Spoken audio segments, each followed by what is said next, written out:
be having an interesting conversation with regards to TGMA 2024 nominations, chances of Kumasi artists, bagging the nominations they've actually gotten this year. Because in the past, some Kumasi artists and even pundits have complained about the fact that Kumasi artists don't really get the needed recognition, or sometimes they don't get nominations that they are supposed to get. And this year, it's different. 6 strong Kumasi artists have been nominated in the categories for the TGMA this year. And some of the artists are, Kim Paluta is in there, there's J Bad, there's O'Kenneth, there's Osei Chrome, Sikeni, there's Reggie, Osei, and also the Strongman. Now, Kim Paluta has 4 nominations in the category of Best Hip Life Song, Best Hip Life Hip Hop Artist, Collaboration of the Year, and also the ultimate Best New Artist.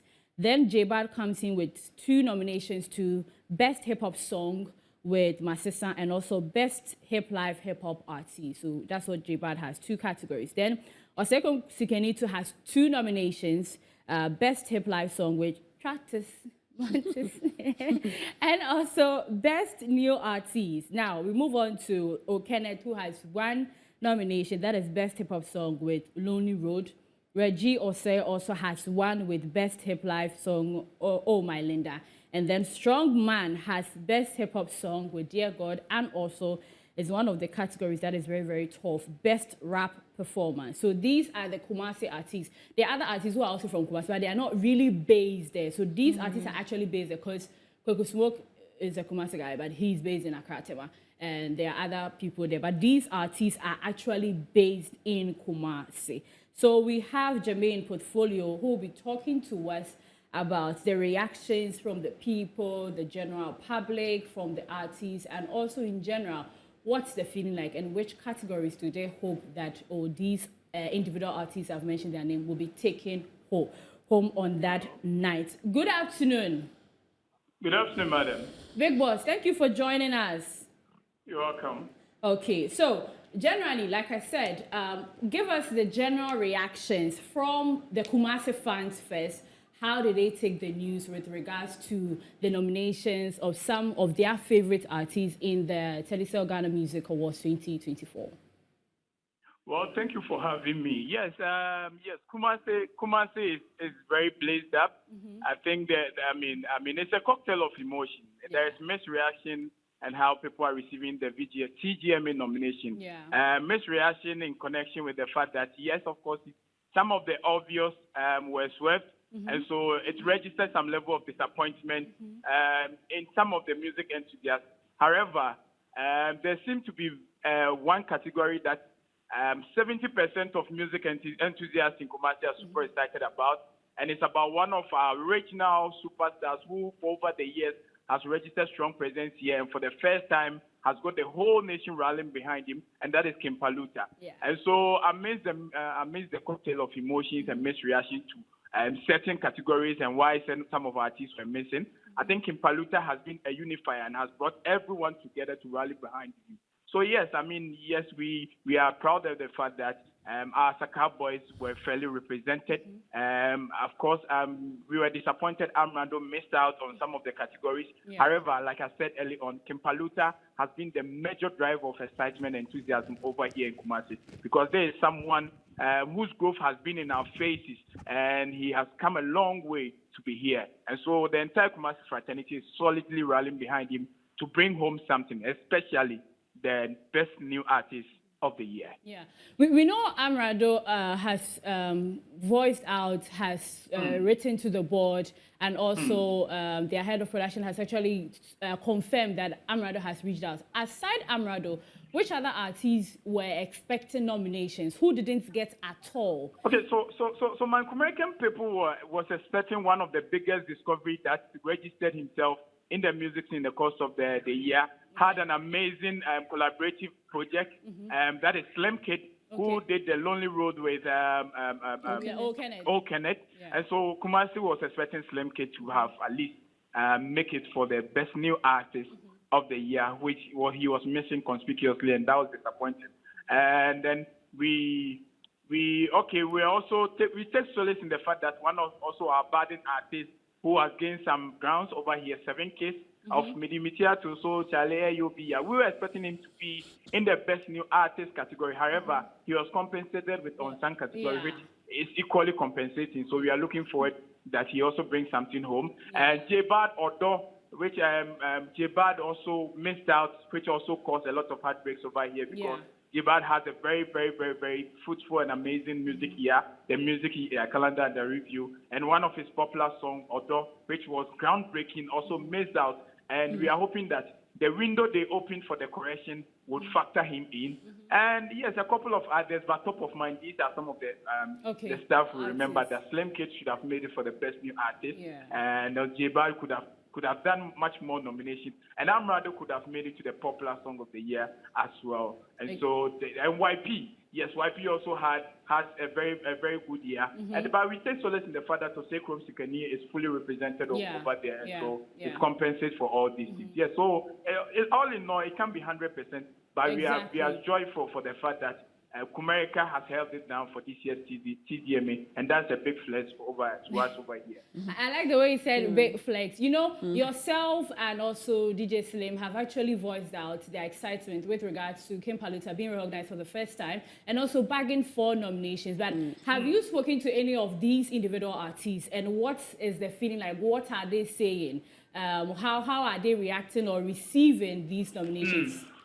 Well, you know, I can make exception for the Asaka boys. They are kind of indifferent towards nomination and awards. You know, these boys are a whole different artists on their own. Though their fans are excited, but they themselves don't. So for them, I can make an exception for them. But for someone like Kim Paluta, I can really feel within him anytime I engage him how excited he is, how far he has come. And I mean, he consistently, you could tell that he's overly excited about this because he has come a long way, and we all are excited for him.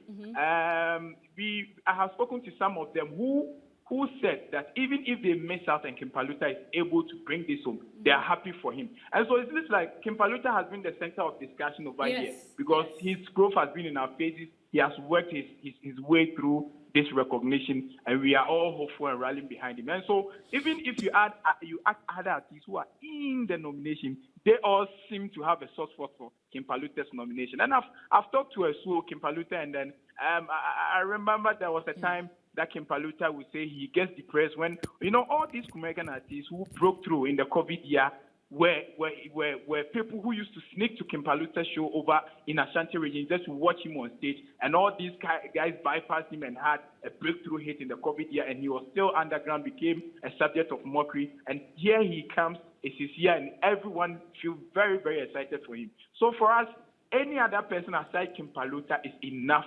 for us to jubilate over here. And so yes, I mean they are excited about the news of their nomination. Okay, I like the fact that any other person is excited and they are taking compensation that, you know, Kim Paluta is in there and anybody that wins. But, you know, there was some sort of grace period for these artists, the ones you mentioned, Slim Kid among others. They could have equally written to the board to consider them for this year's nomination. Why were they so laid back? See, the excitement among the first batch of release of nominations. Right. It's the most organic part of the whole jubilation. If the room of that grace period creates a make believe that you are forcing your way into nomination. And look, there is no pardonable room for a whole VGMO board that has told us to trust them to make certain unpardonable mistakes. And so to force your way into the correction, window makes it like Charlie force your way into nomination, because of course there is no way a competent board that is just jury over a nomination can tell me that it was an oversight for Kwakwana to miss out on most popular songs of the year.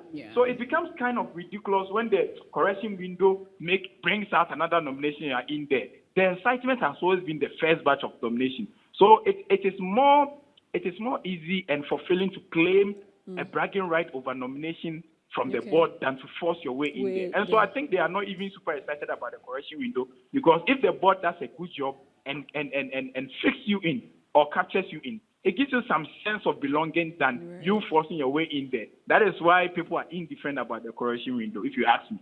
That's quite interesting to note. But what are the chances generally? I understand that you mentioned Paluta has a higher chance. But the others, what are the chances? Is it 70%? Well, is it 50%? Well, I can say for a fact that the other categories which are American artists find themselves in are overly competitive. Okay. Overly competitive, and so we are not able to bank our hopes on some of them. That is what I'm saying. Say, if you consider statistically the margin and the possibility, Paluta's category stands a little bit non-competitive as far as the whole, not even the region is concerned, because the only threat to Paluta maybe will be only the boy, which we are hoping that they are able to consider presence, appeal, and other factors beyond any other thing. The others, most popular song of the year would have still been competitive, considering the fact that, I mean, if you all bear with me, that is, in terms of popularity, the material, any material for Kim Promise, especially the Terminator, is kind of far ahead, have upper hand. And so for some of the categories, a nomination would have been satisfying. But for a win, we are vouching that for Unsung Artist of the Year, 7K's backs it, and the chances of Kim Paluta winning Best New Artist also. I mean, yes, but Amrado, we are hoping that he backs the collaboration of the year. But that is fairly competed by Mr. Deuce and Mufti case, which equally is a win for us because Mufti is a KUMERICAN. Yes, and we also registered disappointment in the fact that the guy didn't make it for either Unsung or Best New Artist. And so for slimmer chances for the other KUMERICAN artists, we all are hoping that Kim Paluta's upper hand manifests as the Best New Artist. And we are just all banking our hopes on that for now. Okay. All right. Yes. But let's not forget that our votes will be counting, because you can see that he's good and all that. Without the votes, they'll come back and give you the excuse that you did not vote. So the stakeholders are constantly telling our people that, look, in as much as you believe your favorite person has worked out, it goes beyond just jubilating for them. Absolutely. They have to make sure that, I mean, their vote counts. And so we are also canvassing on our media platforms that our American artists fairly, on both grounds and on voting grounds, are fairly represented so that they can bring home something. And so we are canvassing and amassing for votes for them. It's a serious campaign over here because we want to see our own win. And so, yes, we are also doing our bit to make sure that the vote part is also not being relegated to the background. All right. Okay, we'll be wrapping up very soon, but at least one category that I feel that a KUMERICAN can actually bag is Best Hip Live Song, where we have Wachiabe Kwame's Ishalao, Masisa from J-Bad, Tratis from Osekrum Sikeni, Yahete Remix, Kim Paluta, Enyawawa from Guru, and also Oh My Linda. For this one, at least one KUMERICAN can pick. Would you agree to that? Yes, I am tipping Osekrum Sikeni to pull a surprise. Okay. And this is the reason why I'm tipping him, because this is a guy people least expect to take serious anything musically. He appeared in the scene as a comic. And so when he really proved to Ghanaians that he was made of more, some Ghanaians were taken by surprise. And if he's able to make this statement, it will make a very, very good CV for him as a musician. Because till date, people are still failing to accept the fact that Osekrum Sikeni is a serious music icon. That's true. And so I am hoping that he pulls off this surprise to shame his naysayers on this. And I will agree with you on the fact that at least a nomination would have been much appreciated in the most popular song. At least Oh My Linda should have bagged that nomination. Yes, Reggie should have bagged that nomination. But anyways, thank you very much, Portfolio, for joining us this afternoon to share with us some of these reactions and receptions with regards to Kumasi's chance of winning some of the TGMA awards. Thank you very, very much. Yes, it's a KUMERICAN night, and thank you for having me. Okay.